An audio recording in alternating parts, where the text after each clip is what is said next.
Assalamu alaikum wa rahmatullahi wa barakatuh. Welcome to Ajmal Masroor Live. We're talking about youth work today.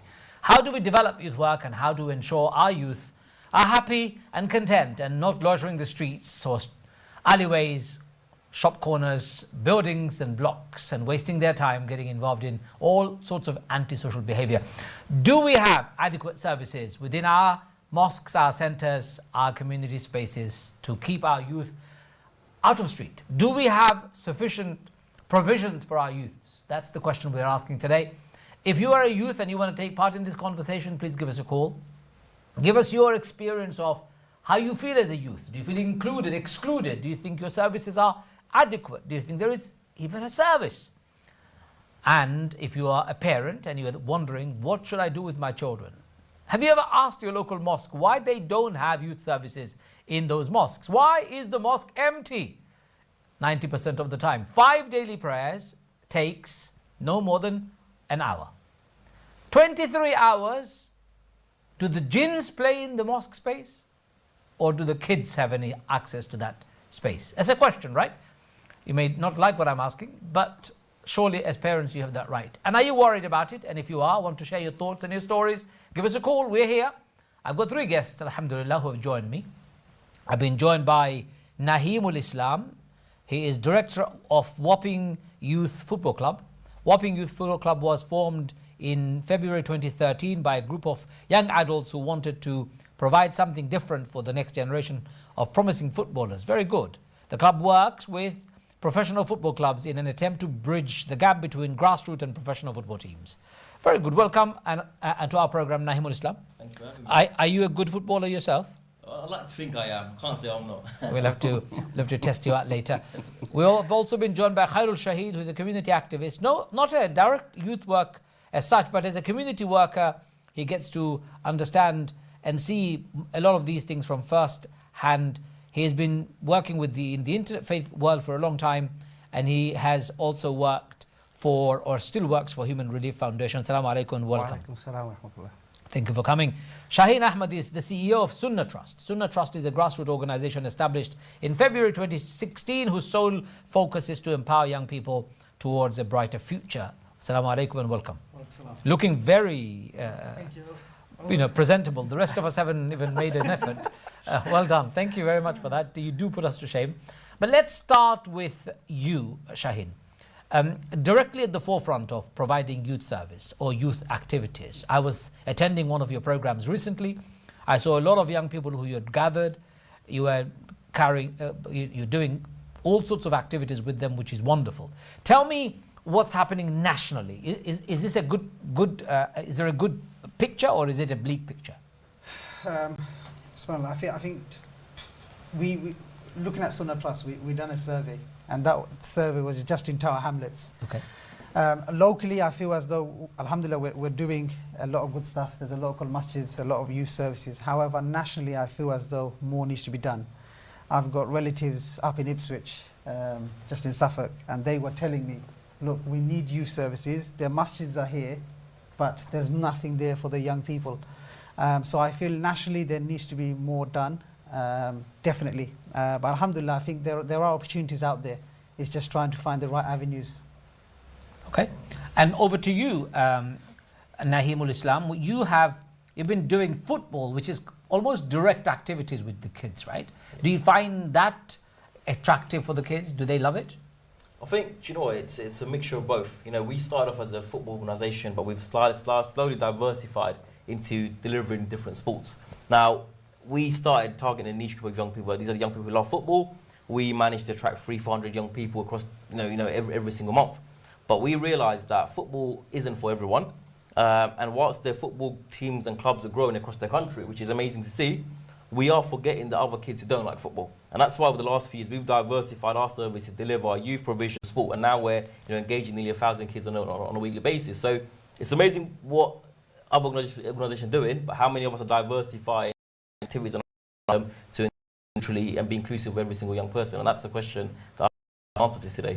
Do you think, so you're based in Wapping, not even Whole of Tower Hamlets, just Right. a local area. Yeah, the name is slightly deceiving. Okay. Just so you're aware, we set up in Wapping. I grew up in Wapping. I lived in Wapping. I never had nothing in Wapping when I was growing up, so I had to travel outside of Wapping to play for a football team. When it came to setting up the organisation, I thought, what name would I like to keep? And I thought, why not my home place, which is Wapping? However, we actually operate all across Tower Hamlets. We're based in Newham. We've got provision in Newham, Barking, Dagenham, Camden, Islington, and Hackney as well. So we're quite, more not just in Tower Hamlets, we're actually pan-London, trying to hit North and East as much as we can. And do you find youth across London struggling with the same problems? I think as long as the demographics are the same, there are very, very similar problems. If you go up to North London, the poverty rates are very high. Down there, the young people are actually, hungry for services. Whereas if you go to West London, it's completely different. That's why we've not stepped into West London at the moment. So if the demographics are the same, and the kind of poverty, the deprivation rates are exactly the same as Tower Hamlets, then honestly, the demand for services, I'd say it's quite parallel to what we're trying to, what we're facing down here in Tower Hamlets. KHOYRUL, you've been involved with a community organisation for a long time, mainly in East London. That's right. Do you guys have youth services at your mosque? We had before, and then for a number of years we didn't have anything for youth, and then we started last 6 months. Okay. And do you think it's a good thing not to have youth services or activities for children? Absolutely not. This, as you said in the introduction, I work with faith. We always tell people, mosque is not just for a prayer space. It's for everything and anything that you need. But I understand in the introduction you are very strong about how many mosques are giving service. We understand the mosque is run by voluntary service. We cannot just have a go at mosque, but we should also look at other avenues where, like for example, the local authority should also partner up with the mosque. But yes, you as an imam, I will ask you, the sermon that you give every Friday, do you always talk about youth, how youth can get engaged with the local activities and whatnot, or do you always talk about halal and haram? But no, I don't talk about No, halal I'm just and haram saying, in that way. But I'm just saying, so everybody needs to play part in it. But the biggest question that you're trying to, or the biggest issue that you're trying to defend, we have more than 2,000 mosques in this country. Well, there's 55 unofficially mosques in Tower Hamlets. If each and every single mosque in Tower Hamlets Yeah. had a youth service yeah. associated with I it, agree with you. that would be 55 youth clubs. Yeah, absolutely, I agree. Can you see that happening? No. Why not? How open can I be? I don't know. You can be as open as you like. I know, because when you speak, people don't want to hear what you want to say. You say it. Yeah, no, let me finish. You asked me the question. But the problem is, your dad, my dad, his dad are running the mosque. What can I say about it? Majority of mosques are run by uncles, and it's voluntary. They don't have a clue what's happening outside. No, I don't agree with that. I'll tell you why I don't agree with that. If that mosque wanted to build a dome, Yeah. they'll find the money. If that mosque want to improve the wudu place, they'll find the money. Yeah. But they're not interested in finding the money to pay for a full-time youth worker to be based at their center. They're not interested. But you have to break the ice to go and tell them, isn't it? Well, you have to go and sit down and explain to them. Why? They have children. Don't they see those children loitering the streets? I was going to say, but it's not just mosque. We as a parents, I have a weakness as a father, but it starts from home as well. You cannot just look for youth service or afternoon school club and then, do you know what, you think these 2 hours... We're not saying that. We're saying at least there should be some sort of youth provision. I'll come to you. Let's not badger you. Can I just finish? I totally agree. And every mosque that watching needs to think, not tomorrow or later, what am I going to do tomorrow? What can I do for my youth? What can I do for my neighborhood? But you doing this program, we are breaking the ice. People watching right now, uncles and those secretary and the president, I hope if they have any sense, they will think, they will take something with them today before they go to bed and say, do you know what? What can I do for my mosque? Okay, let's come to you with that. How happy would you have been if every mosque said, hey, come and run your football club from our mosque? Like I said, it'll be amazing. But like I said, I'm itching to answer the question that you asked him as well. Go ahead. Now, 55 mosques in Tower Hamlets, right? Yeah. It would be amazing for them all to have a youth centre in there. But how can they have a youth service if they haven't got any young people part of the decision-making process? So when you go to a new mosque and you see the board, how many of the board is under 25? None of them. Exactly. So how can the priority of a mosque Beachwana Youth Centre when the young people aren't at the forefront of the decision making in the first place. But you know, when we were younger, this has to be said, when I was young, our elders did think about our future. So they set up organizations, they set up structures. We went to camps, activities, scouts, name it, we did.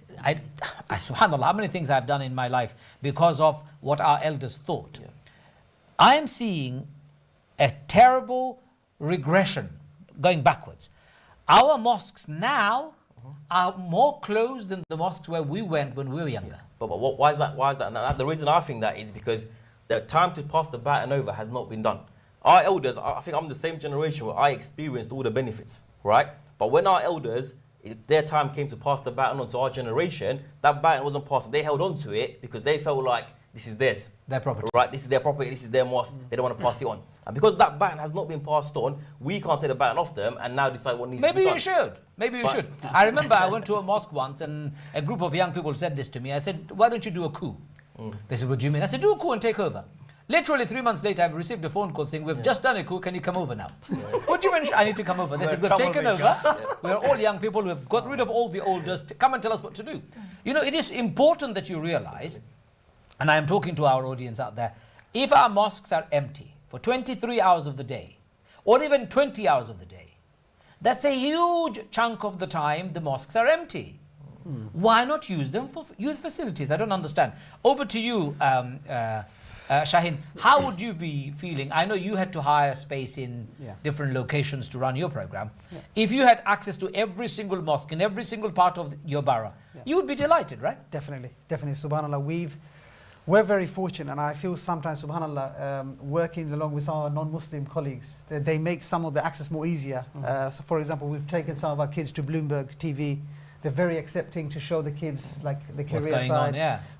We've, Cambridge University and so forth. Like I feel as though the access is more. I bet you any money when you go to a church, they're more welcoming than when you go to a mosque. Subhanallah. And you feel as though, and I worry because for our youth, in terms of some of the challenges they're facing now, what's going to happen is, if we don't engage with them right now, it's only going to get worse, where they're not going to feel connected, even to a point when you even want to invite them, because of all the influence that they're getting from outside the masjid.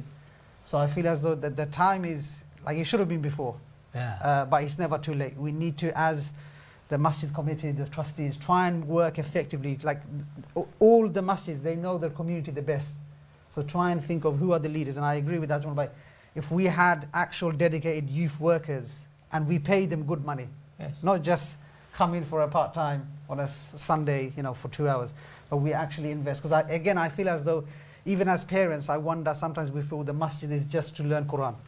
And as long as they can recite Quran, I'm happy.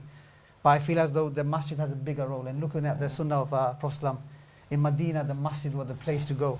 Everyone was excited, people used to look forward to it. It wasn't just for the elderly, but the young people felt as though they could go and, inshallah, benefit from it. Some of our elders start screaming as soon as a child starts making any noise.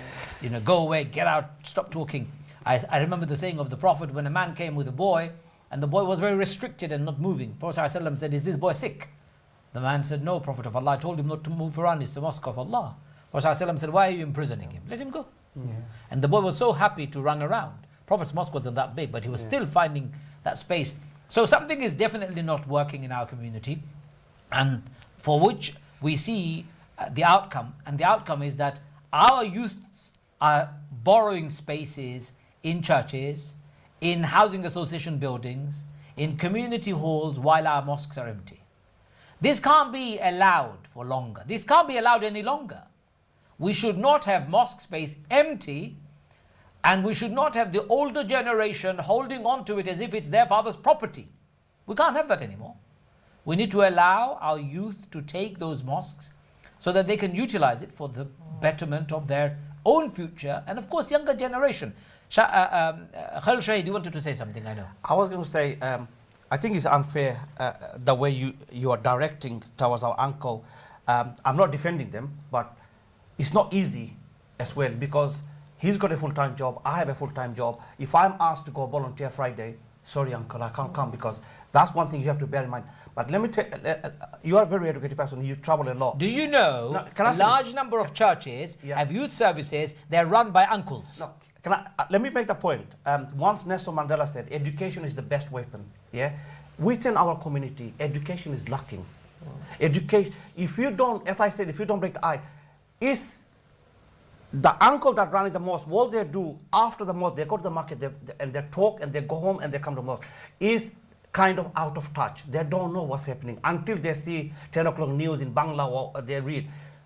I was told the same sentence 35 years ago by somebody sitting right in front of me saying, oh, give these uncles a bit of space. 35 years later, you're telling me the same thing. I'm not saying that. The point I'm trying to make here it is, I attended a mosque in Cambridge and they had a space for you to play. And I took a picture. I have never been to a mosque like Because that. they've spent 22 million pounds in building it. No, I'm not talking about the big one. I'm talking about another small one. Oh, in you Cambridge. are? Okay, small one. Yeah, small one. And I took the picture and 5 mosques now around London, they're making it. They told me we are making a space for the youth. I believe mosque space should be closed off for 5 daily prayers. You just need few meters of space because it's not full. Yeah. A dedicated space of part of the mosque space should be opened up for youth services. youth, yeah. And in Jum'ah, you open it up again. But that's what I'm saying. The more you speak to them, the more you show the open book, they will learn. They will, like for example, I don't know about other mosques. In my mosque, some of them are under 40 in the committee. The secretary is around 42. I'm involved as well. I'm young. You're not young.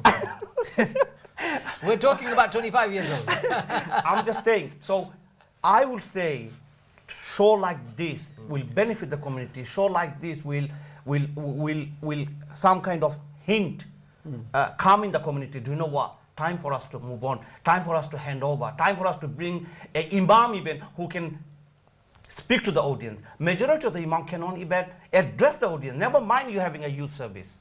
But you know, that I see and I hear, I still believe our services for the youth, even the ones that are being provided, are very boring. I will come to you, Nahim. I don't know whether you have seen this. It's either a lecture, sit down and listen to the imam telling you all about life. There is no fun left in it. You know, I totally agree. I think this is where, for us young leaders to take over these spaces, we first need to put ourselves at the forefront and share this is what our skill set is, this is the kind of change that we can make.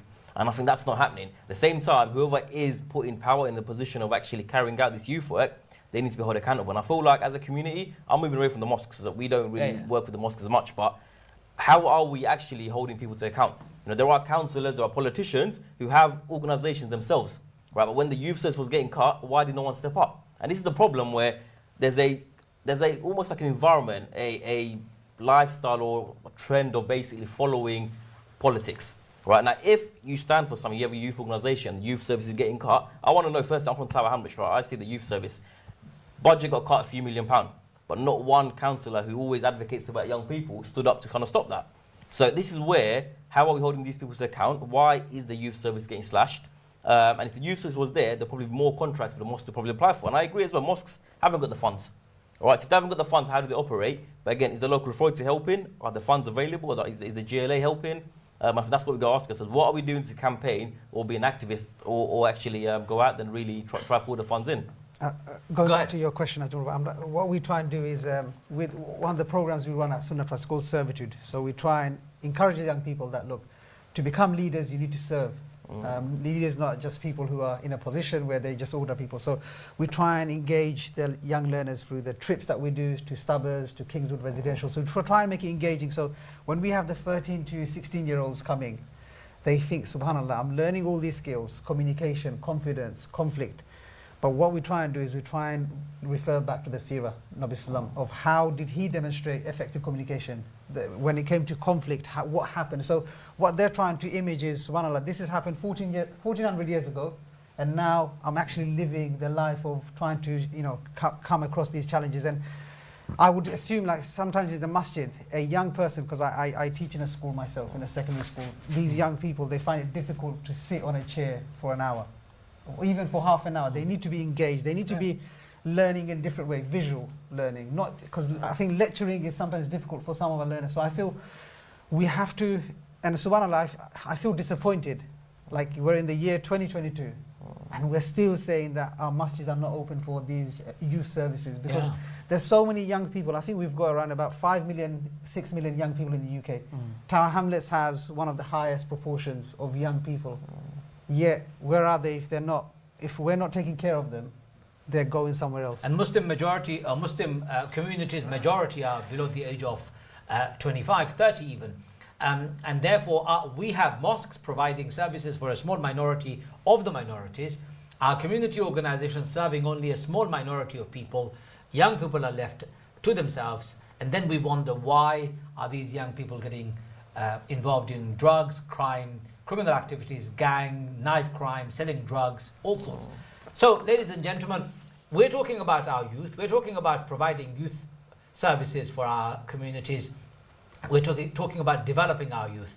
I'm going to take a quick break. After the break, when we come back, we'll continue talking about what we can do, how we can bring about that change. But in the meantime, I'm going to have to say goodbye to our guest, KHOYRUL SHAHEED, who is not going to be able to stay with us for the whole duration of our program. Thank you for coming. Thank you for having me. And inshallah, see you again. But ladies and gentlemen, don't go too far away. Straight after the break, we're going to be continuing the discussion about youth services, youth work, developing youth program for your children, of course. Stay with us and give us a call. Assalamu alaikum wa rahmatullahi wa barakatuh.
Assalamu alaikum wa rahmatullahi wa barakatuh. Welcome back, ladies and gentlemen.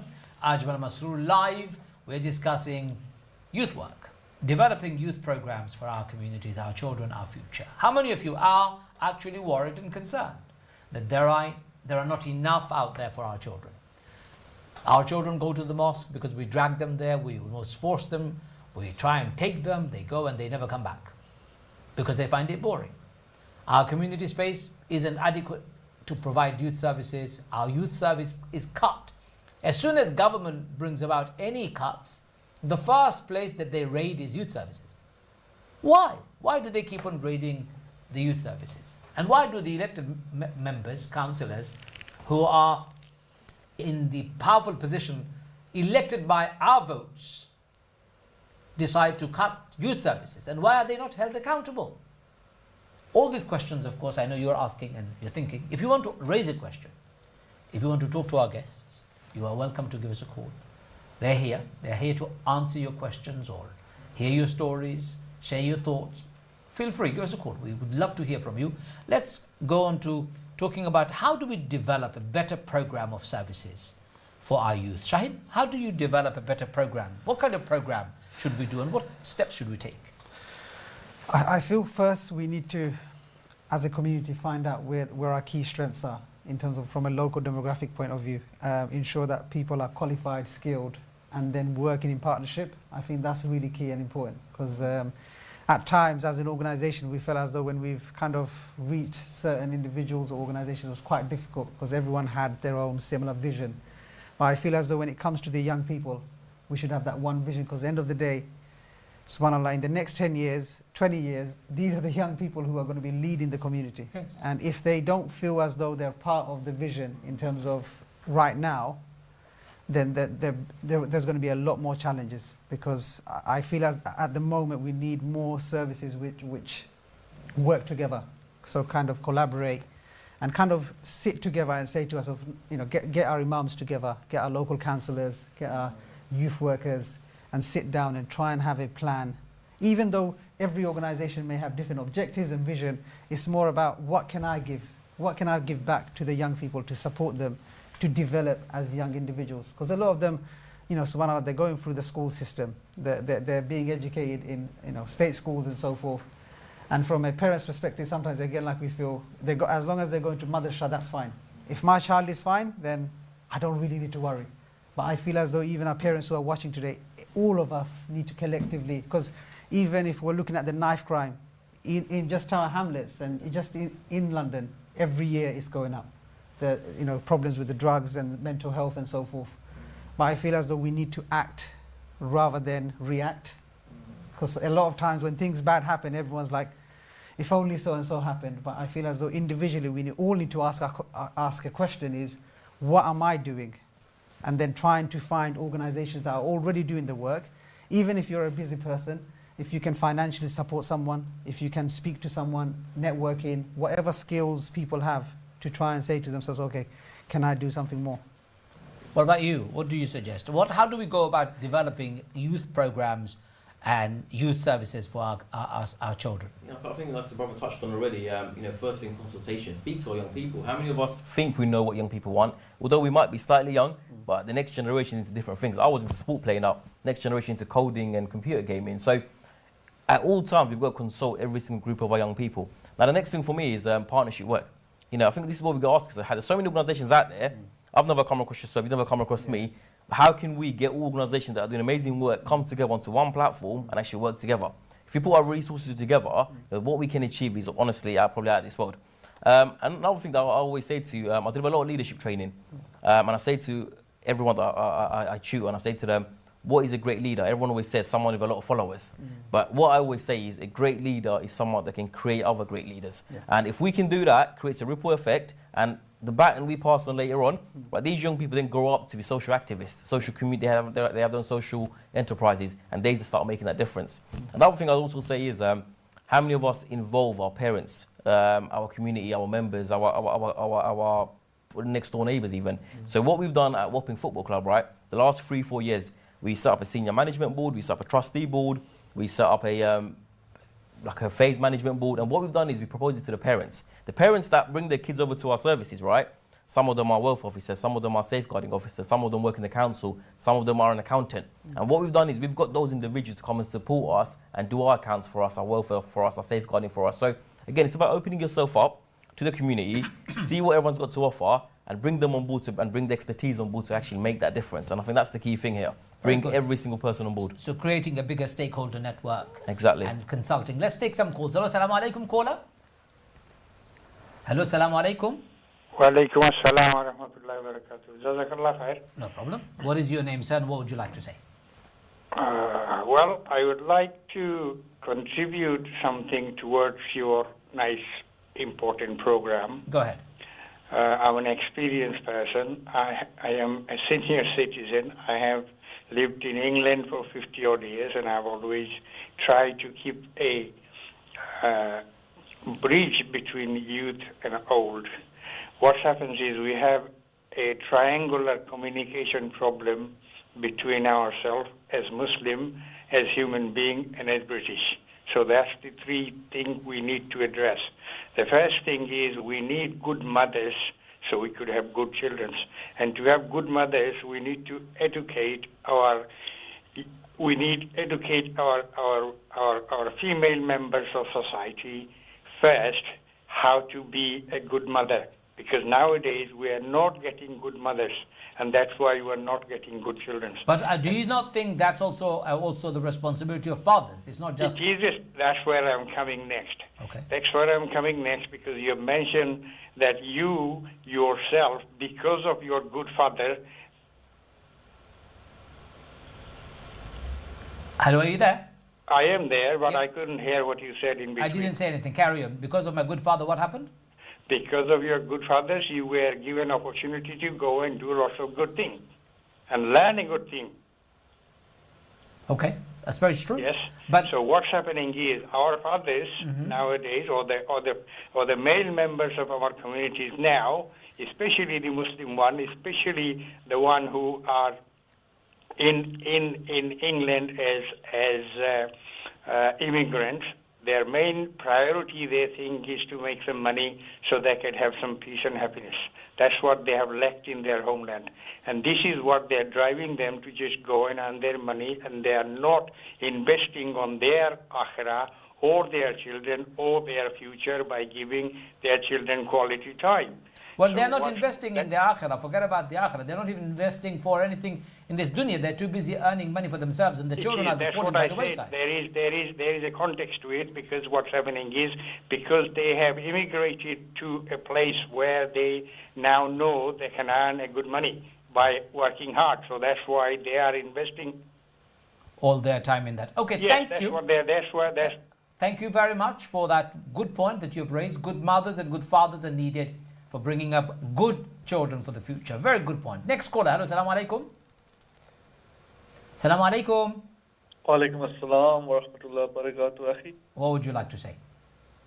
Akhi, mashallah, I'm always interested in your discussions. Thank you. And your observation is the same as mine, akhi.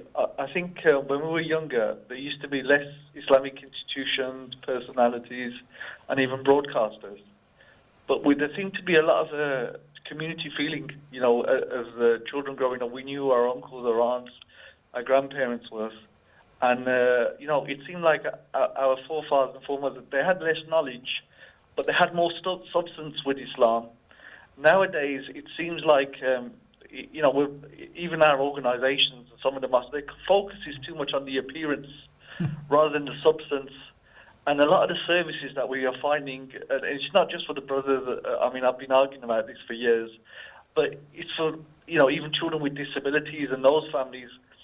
You see all our Islamic schools, they all seem to be catering for the higher academic, ability students, where Islam is actually saying you help those who are more vulnerable, and those that are disabled, you support them. The less able, you enable them. That this is the message of Islam. But I don't see any schools coming out and actually saying that we want to take those students on. We want to help and support and build up our communities. There's no community building initiatives going on. There's no succession planning Let's focus going on. Let's focus that particular point that you're making to our youth.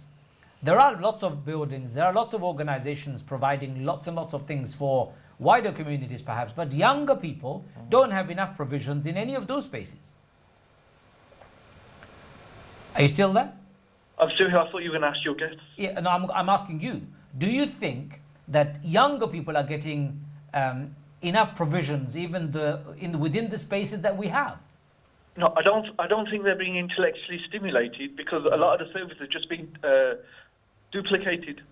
There's not people like yourselves, that are actually thinking about a vision for our community, for our families, and actually coming up with something, which is what Islam does. The verse in the Quran, when people keep saying to us that we need to educate ourselves, we've got the Quran, we've come into this country, mashallah, we've got everything translated to us in a language we all understand. I'm here talking to you, you're listening to me, and people, around the world can hear what we have to say. So we have the education, but now we actually need the courage. We need the courage to implement this knowledge. Thank you very much. Very good point. Let's move on. If you've got any other callers, send them in our direction. We'll certainly be talking to them. Interesting points from our callers. Good parents is a good first port of call. Yeah. Good parents, would you agree with that? Yeah, fundamental. I feel as though as parents we need to be aware of what our children are doing in terms of who they're staying with, peers and so forth. But I feel as though parents is just one part. I feel as though when you're looking at the youth, we have to take a holistic approach. So in terms of from the school side, from the academic side, from just in terms of confidence building. Yeah. Like subhanallah, a lot of kids that we used to have before coming to our courses were home educated children, and subhanallah, what we said to is, look, we're going to open it up to anyone and everyone, not just people who get educated at home. So I feel as though parents definitely is a big must, because I think again with our programs, a lot of success comes when the parents are supporting us. Yes. Like Ajmal Bhai came to one of the TED Talks that we done, and some of our parents were also there.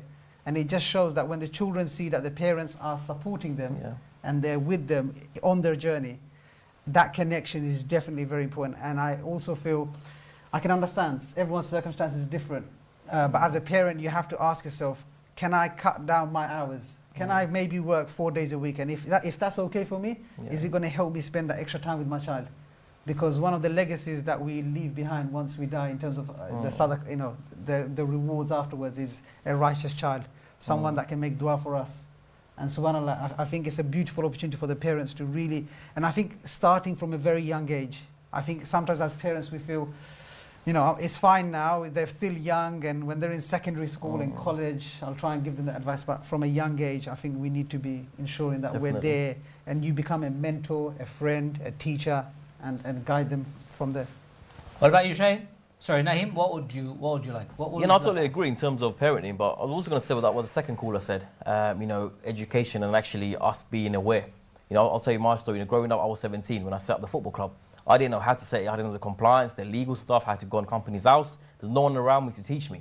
Right now, first thing, there's space available, but how many of our young people are educated enough to actually start their own social enterprise or business or project? Right, barely any. Right, so that education is key.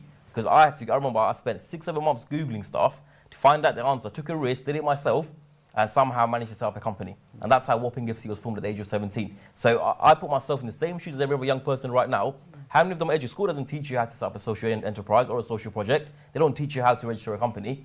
Right, so how are these young people, if they have an idea, how can they bring a youth service to the rest of the young people? So I think that's one of the key things where, how can we educate our young people? How can we also put them on a platform where they can actually go out there and empower them actually to actually go and make a change themselves? And that's key. And parenting, again, it's definitely great. And I think different parenting styles. This is where I'm not a parent, so I have no idea. I've no experience in doing it. But again, I had a slight bit of freedom. No, you do. You have been bringing and you've been providing a huge amount of services for young people.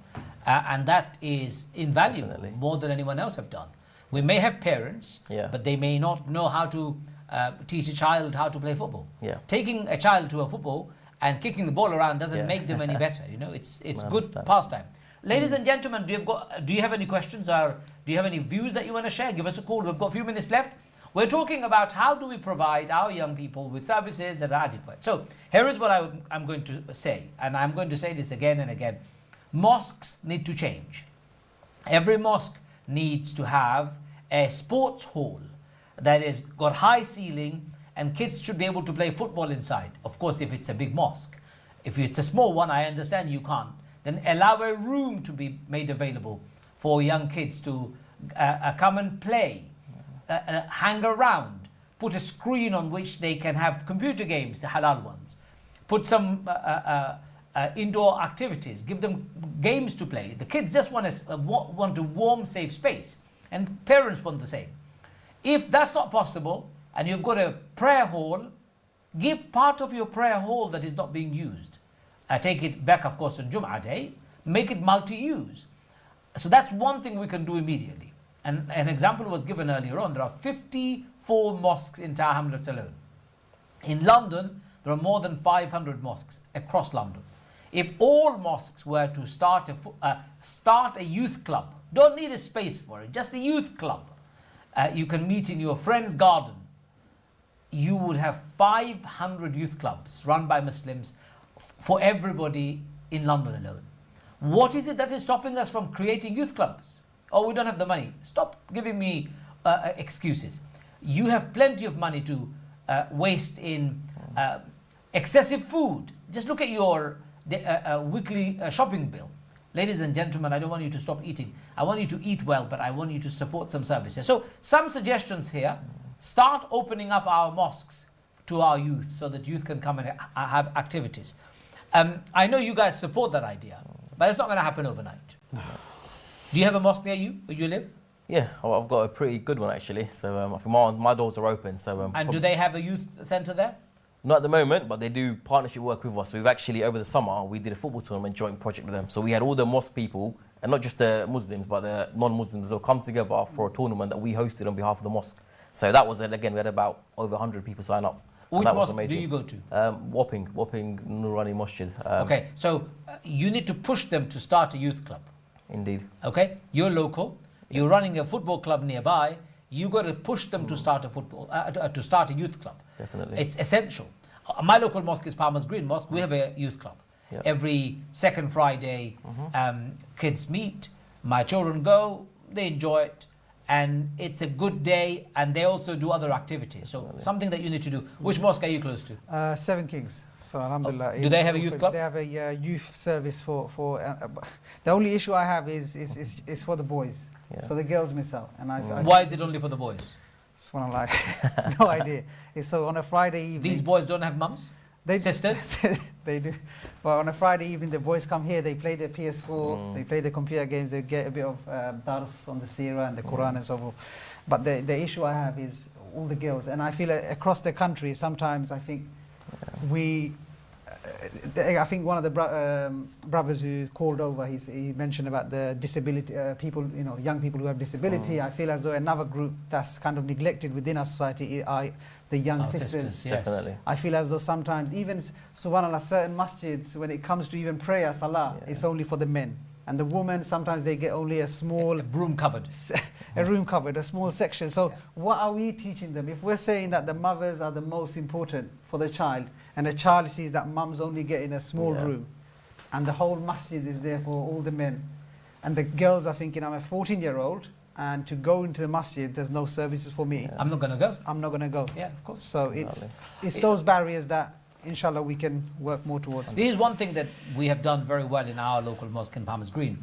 We have a fantastic space because it's big. So sister space is there, and they can come. There is a youth club for boys and girls. I'm inviting every single community to really rethink. If you're going to waste the future of if you want to see your future generations get wasted, then don't invest in your children. Definitely. If you want to see it wasted, don't invest in them. If you want to see the mothers of the future generations are disconnected from Islam, then don't have provisions for Islam. Don't have provisions for sisters in the mosque. It's just a simple message. If you want your future generations to be disconnected from Islam, then disconnect your girls and your sisters from the mosque. And if you want to see your children being wasted, then don't provide provisions for them in your mosques. I don't know how else I can say it to you. On top of that, how do we fund these programs? Is there government provisions available for funding these programs? I do a lot of bid writing, so I actually apply for a lot of grants, and there's so many opportunities out there. And I think that's where our elders need to get the younger generation into the ball, so we can do the bid writing, we can actually put the applications in. Yes, it's a very tedious job and a tedious role, but we need people doing it. And I reckon the amount of funds out there available, the amount of church groups that are actually getting funding, why don't we jump on that? So I think definitely there's a lot of funds available. It's about having the right people supporting the application, the right people actually completing the applications to put those forward. I'm sure you've applied for some applications as well. Alhamdulillah, we've been very fortunate. So Lonely Orphans, as a charity, they've given us some funding to be able to run these organisations. But the question I ask myself, and I think Ajmal Bhai raised this, is with the masjids, there must be funds coming in. I'm sure on a Friday when you collect the donations and on a monthly basis, only the masjid's trustees, I guess, know how much is coming in. Yes, of course, they're collecting money. So there must be money somewhere, but they're collecting money for future extensions. They're forgetting that those future extensions are going to be lying dormant and empty because their youth, their kids are not going to be coming back. So why are you building those extensions if there is going to be nobody to come and worship? Why are you building a dome if nobody is going to be coming to the mosque? Dome is not even needed. Why do you need a minaret? Forget the minaret. Forget the tiling of the marble flooring. Forget that. Invest in your children. Open up youth services. Ladies and gentlemen, wherever you are, the message is very simple. Youth service must be available at every mosque. A youth club, a football club, a karate club, a sports club, a badminton club if you have, a cycling club, walking club, knitting club, gardening club, all sorts of clubs for kids, boys and girls, not just boys, but boys and girls. Don't discriminate. Anyway, time's up. I've got to stop ranting. Thank you very much, NAHIMUL Islam, for coming and supporting our program and giving us your views. Good luck with your football club. I appreciate it, thank you. And Shahin Ahmed, thank you for coming from Sunnah Trust, and good luck with your program. Ladies and gentlemen, thank you very much for watching our program. Keep up the good work. Keep pushing your mosques and your communities to open up the space for your children and for our future generations. Until next time, from myself, Assalamu alaikum wa rahmatullahi wa barakatuh.